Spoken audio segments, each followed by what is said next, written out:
അസ്സലാമു അലൈക്കും വറഹ്മത്തുള്ളാഹി തആല വബറകാതുഹു. അപ്പോൾ നമ്മളിന്ന് 11ാമത്തെ ചാപ്റ്ററാണ് ചർച്ച ചെയ്യുന്നത്. ഓർഗനൈസേഷണൽ ബിഹേവിയറിൻ്റെ 11ാമത്തെ chapter power and politics in organizations complete guide എന്നുള്ളതാണ്.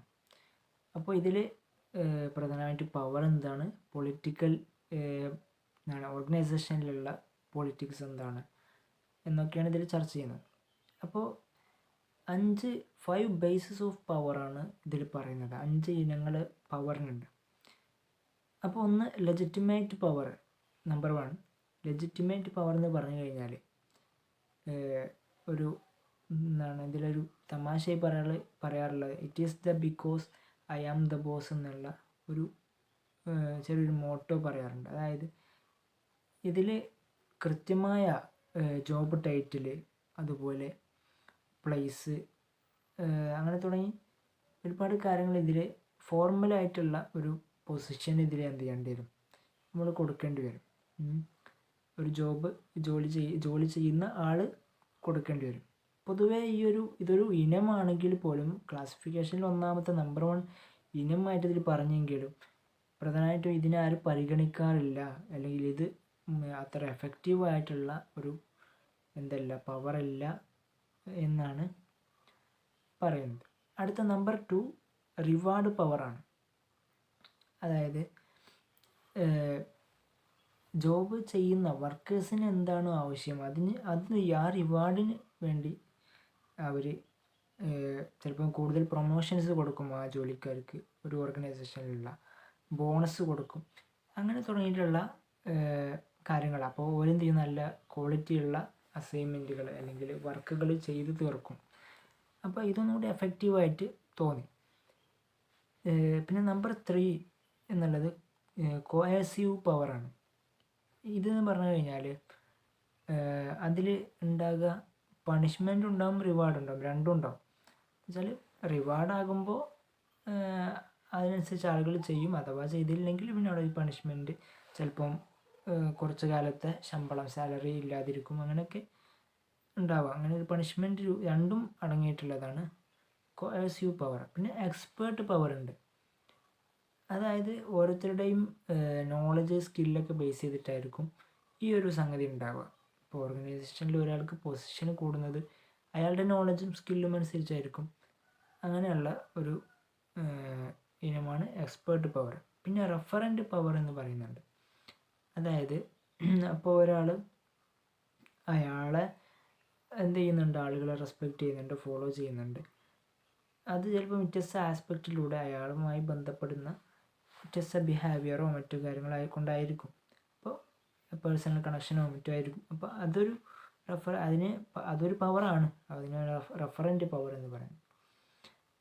ഇങ്ങനെ ഇനങ്ങളായിട്ട് കുറച്ച് പവറുകൾ തിരിച്ചിട്ടുണ്ട്. പിന്നെ അതുപോലെ അടുത്തൊരു സംഗതിയാണ് ഓർഗനൈസേഷനിലുള്ള പൊളിറ്റിക്സിനെ എങ്ങനെ നമുക്ക് മനസ്സിലാക്കുക എന്നുള്ളത്. പ്രധാനമായിട്ടും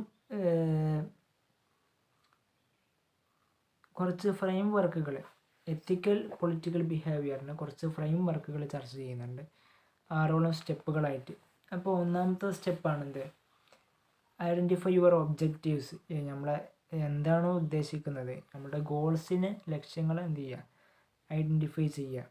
പിന്നെ രണ്ടാമത് അസസ് ദ പവർ സ്ട്രക്ചറാണ്. ഇതിൻ്റെ എത്രത്തോളം അതിൻ്റെ പവർ ഉണ്ട് എന്നുള്ള കാര്യത്തെക്കുറിച്ച് അതിൻ്റെ ഒരു ഘടനയെക്കുറിച്ച് നമ്മൾ എന്ത് ചെയ്യണം, മനസ്സിലാക്കണം. പിന്നെ അതുപോലെ മൂന്നാമത്തത് ബിൽഡ് അലയൻസസ് എത്തിക്കലി. അതായത് എന്ത് ചെയ്യുക, ഒരു കൃത്യമായ നേട്ടത്തിന് വേണ്ടി നമ്മൾ എന്ത് ചെയ്യുക, ഫോക്കസ് ചെയ്തുകൊണ്ട് മുന്നോട്ട് പോവുക. പിന്നെ നാലാമത്തത് communicate openly, transparency builds trust എന്നുള്ളൊരു പിന്നുണ്ട്. അതുപോലെ അഞ്ചാമത്തത് ഇവാലുവേറ്റ് റിസ്ക്. നമ്മൾ എന്ത് റിസ്ക്കും എന്ത് ചെയ്യാൻ പറ്റും, അതിനെ ഇവാലുവേറ്റ് ചെയ്യാൻ കഴിയുക എന്നുള്ളത്. പിന്നെ ആറാമത്തൊരു സ്റ്റെപ്പാണ് take action within organizational norms. ഇതിൻ്റെ നോംസ് ആൻഡ് വാല്യൂസ് ഉണ്ടാകും ഓരോ ഓർഗനൈസേഷനും. അതിൻ്റെ കീഴിൽ തന്നെയാണോ ഇതൊക്കെ വരുന്നത്, അതൊക്കെ മനസ്സിലാക്കിക്കൊണ്ട് ചെയ്യുക എന്നുള്ളതാണ്. അപ്പോൾ ഇതൊക്കെയാണ് പ്രധാനമായിട്ടും ഈ ചാപ്റ്ററിൽ പറയുന്നത്. പിന്നെ മറ്റൊരു ചർച്ച ചെയ്യുന്നത് പ്രധാനമായിട്ടും ഉള്ള കുറച്ച് സ്ട്രാറ്റജികൾ, ഈ ഒരു ലീഡേഴ്സ് ഒരുപാട് ലീഡേഴ്സ് ഉപയോഗിക്കുന്ന കുറച്ച് സ്ട്രാറ്റജികളുണ്ട്. ഏതൊക്കെയാണെന്ന് നോക്കാം. ഒന്ന് റാഷണൽ പെർസേഷനാണ്. അതായത് അവർ പ്രധാനമായിട്ടും ലോജിക്കായിട്ട് ചിന്തിക്കും, അതുപോലെ അതിലുള്ള ഫാക്റ്റുകൾ, എവിഡൻസുകൾ, കാര്യങ്ങളൊക്കെ അന്വേഷിക്കും. പിന്നെ മൂന്നാമത്തെ ഇൻസ്പിറേഷണൽ അപ്പീൽസാണ്. അതായത് ഓരോ വാല്യൂസ്, ഇമോഷൻസും കാര്യങ്ങളൊക്കെ കണക്റ്റ് ചെയ്തുകൊണ്ട് എന്ത് ചെയ്യുക, നല്ല രൂപത്തിൽ ആ ഒരു ടീം വർക്കിനെ കൊണ്ടുപോകുക എന്നുള്ളത്. ഏത് ചാലഞ്ചിങ് ടൈമാണെങ്കിലും മുന്നോട്ട് പോകാനുള്ള ഒരു കാര്യങ്ങൾ എന്ത് ചെയ്യുക ഉണ്ടാവുക. പിന്നെ മൂന്നാമത്തെ കൺസൾട്ടേഷൻ ആണ്. നമുക്കറിയുന്നത് പോലെ തന്നെ ഓരോ ഡെസിഷൻ മേക്കിംഗ്, പ്ലാനിങ് ചെയ്യാൻ വേണ്ടിയിട്ട് പരസ്പരം കൺസൾട്ട് ചെയ്യേണ്ടി വരും ജനങ്ങളെ. പിന്നെ എക്സ്ചേഞ്ച് എന്നുള്ള സംഭവം, ചില കാര്യങ്ങൾ ഓഫർ ചെയ്തുകൊണ്ട് എന്ത് ചെയ്യുക, ആളുകളെ ഇതിലേക്ക് കൊണ്ടുവരിക. പിന്നെ കോalition ബിൽഡിംഗ് എന്നുള്ള ഒരു സംഗതിയുണ്ട്. അപ്പോൾ ഇതൊക്കെയാണ് പ്രധാനമായിട്ടും ഈ പാഠത്തിൽ ചർച്ച ചെയ്യുന്നത്. നമുക്ക് വൈൻഡപ്പ് ചെയ്യാം. അടുത്തൊരു ചാപ്റ്റർ അടുത്തൊരു വീഡിയോയിൽ കാണാം. അസ്സലാമു അലൈക്കും വറഹ്മത്തുള്ളാഹി.